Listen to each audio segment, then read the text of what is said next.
ভারতীয় সিনেমায় আসছে মহাকাব্যিক এক অধ্যায়। পৌরাণিক কাহিনী নির্ভর রামায়ণ 2 পর্বে মুক্তি পেতে যাচ্ছে দীপাবলির উৎসবে। প্রথম পর্ব 2026 সালে, দ্বিতীয়টি 2027 সালে।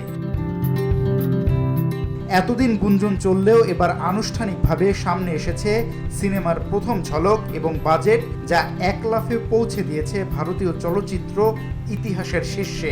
রামায়ণ হতে যাচ্ছে ভারতীয় সিনেমার সবচেয়ে ব্যয়বহুল প্রযোজনা। বলিউড হাঙ্গামা জানিয়েছে এই 2 পর্ব মিলিয়ে সিনেমার বাজেট 1600 কোটি রুপি, যার মধ্যে প্রথম পর্বে খরচ হয়েছে 900 কোটি, দ্বিতীয় পর্বে 700 কোটি। লক্ষ্য শুধু ভারত নয়, সারা বিশ্বের দর্শকের কাছে পৌরাণিক এই গল্পকে তুলে ধরা।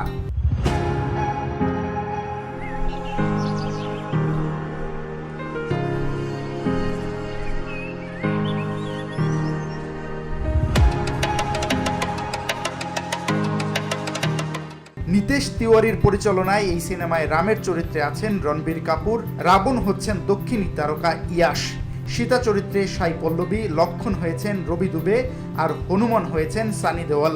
সঙ্গীতে আছেন 2 কিংবদন্তি, অস্কার জয়ী হ্যান্স জিমার ও এআর রহমান। গ্রাফিক্স ও ভিএফএক্সে যুক্ত হয়েছে হলিউডের বড় বড় স্টুডিও, যেন ভারতের রামায়ণ হয়ে উঠতে পারে বিশ্বমানের উপাখ্যান। অ্যানিমেলের হিংস্র পুরুষ থেকে রামের শান্ত রূপে নিজেকে গড়ে তুলতে রণবীর কাপুর প্রস্তুতি নিয়েছেন 3 বছর ধরে। ছাড়তে হয়েছে মদ্যপান, বাদ দিতে হয়েছে মাংস খাওয়া। শুরুতে বিতর্ক থাকলেও তার রামরূপ দেখার পর দর্শক বলেছেন রণবীরই আদর্শ Ram. VOD Bangla news desk.